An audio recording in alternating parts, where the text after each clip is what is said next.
H സലാമും Saji Cherian state secretary എന്നെ ഇന്ന് വഞ്ചകനെ വിളിച്ച് പത്രത്തെ അടിച്ചു വന്നിട്ടുണ്ട്. MABB എന്താ പറഞ്ഞേ? ജനറൽ സെക്രട്ടറി എന്താ എല്ലാ വാദ്യങ്ങളും ചെണ്ടയ്ക്ക് താഴെയെന്നല്ലേ ജനറൽ സെക്രട്ടറി പറഞ്ഞു. ജി സുധാകരനെ വ്യക്തിപരമായി ഞങ്ങൾ അധിക്ഷേപിക്കുന്നില്ല. ഞാൻ ആരെയാ വഞ്ചിച്ചതെന്ന്. അപ്പോൾ അവർ പറയുന്നതിൻ്റെ കാരണം അവർ ഓരോ നിമിഷവും ആ സ്വന്തം പ്രസ്ഥാനത്തെ വഞ്ചിച്ചുകൊണ്ടിരിക്കുന്നവർ. അതുകൊണ്ട് ഇത് കറക്റ്റാണ്. എച്ച് സലാമും സജി ചെറിയാനും ഒക്കെ ഓരോ ദിവസവും പാർട്ടിയെ വഞ്ചിച്ചുകൊണ്ടിരിക്കുന്നവരാണ് എന്നുള്ള കാര്യത്തിൽ കേരളത്തിന് യാതൊരു തർക്കവുമില്ല. കാരണം പോളിഷ് ചെയ്ത് പിണറായി വിജയനെ അങ്ങനെ അമ്മാനമാടിക്കൊണ്ടിരിക്കുന്ന വ്യക്തിത്വങ്ങളാണ്. കാരണം അവരുടെ കാര്യങ്ങൾ സാധിച്ചു പോകണമെങ്കിൽ അതേ പറ്റൂ. ഓരോ നിമിഷവും വഞ്ചിക്കുന്ന പ്രവർത്തനം അവർ നടത്തുകയാണ്. ചുമന്ന കൊടി പിടിച്ചതുകൊണ്ട് കമ്മ്യൂണിസ്റ്റ് ആകത്തില്ല. അങ്ങനെ ചുമന്ന കൊടി പിടിച്ച ഒരുപാട് ചുമന്ന കോണകം കിട്ടിയ കൊണ്ടും കമ്മ്യൂണിസ്റ്റ് ആകത്തില്ല. പാർട്ടികളാണ് കമ്മ്യൂണിസ്റ്റ് പാർട്ടി.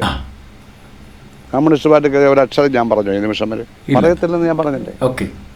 അപ്പോൾ അവർക്ക് എന്നെ കൊണ്ട് പറയിപ്പിക്കണം. പാർട്ടിക്ക് എതിരായിട്ട് എത്ര പേരെ മാറ്റാമോ അത്രയും പേരെ മാറ്റി പാർട്ടി അവർ സേവിച്ചുകൊണ്ടിരിക്കുകയാണ്. പറയട്ടെ, അവർ തന്നെ ഈ പാർട്ടിയെ കുഴിയിറക്കിക്കൊണ്ടിരിക്കുകയാണ്. അതായത് താങ്കളെ കൊണ്ട് പറയിക്കണം, അതിനുശേഷം അത് കൊട്ടി ഘോഷിക്കണം. അവർ തന്നെ പാർട്ടിയെ കുഴിയിൽ ഇറക്കിക്കൊണ്ടിരിക്കുകയാണ്. കാരണം അവർക്കും അറിയാം അടുത്ത ഇലക്ഷനിൽ 8 നിലയിലല്ല 16 നിലയിൽ പൊട്ടുമെന്ന് അവർക്കും അറിയാം.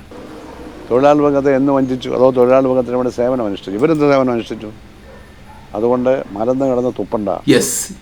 ഇവരൊക്കെ ഏത് തൊഴിലാളി, എവിടുത്തെ തൊഴിലാളി, ആരുടെ തൊഴിലാളി? ഒരു സേവനവും അനുഷ്ഠിച്ചിട്ടില്ല. വെള്ളക്കുപ്പായമിട്ട് അങ്ങ് ഇറങ്ങിക്കോളുകയാണ് രാഷ്ട്രീയം എന്ന് പറഞ്ഞ്. പാർട്ടി ഏൽപ്പിച്ച ജോലി ഭംഗിയായിട്ട് ചെയ്യുക. ജി സുധാകരനെ വെറുതെ വിട്ടേക്കുക. ഞാൻ സ്വതന്ത്ര സ്ഥാനാർത്ഥിയാണ്. ഞാൻ വോട്ട് ചെയ്താൽ ഞാൻ വോട്ട് ചെയ്യാതിരിക്കേണ്ട യാതൊരു കാര്യം. ജി സുധാകരനെ വെറുതെ വിട്ടേക്കുക, സ്വതന്ത്ര സ്ഥാനാർത്ഥിയാണ്. പക്ഷേ ഇവിടെ സുധാകരൻ ജിക്ക് ജയിക്കാനുള്ള എല്ലാ സ്കോപ്പുകളുമുണ്ട്. കാരണം മറ്റൊന്നുമല്ല, കോൺഗ്രസിൻ്റെ സപ്പോർട്ട് ഇദ്ദേഹത്തിന് കിട്ടും എന്ന് തോന്നിക്കഴിഞ്ഞാൽ തീർച്ചയായിട്ടും ഇദ്ദേഹം ആയിരക്കണക്കിന് വോട്ടുകളുടെ ഭൂരിപക്ഷത്തിൽ ജയിക്കാനുള്ള സാധ്യതയുണ്ട്. അങ്ങനെ ആകുമോ എന്ന് പ്രവചിക്കാൻ പറ്റില്ല. സാധ്യതയുണ്ട് എന്ന് മാത്രമേ പറഞ്ഞുള്ളൂ.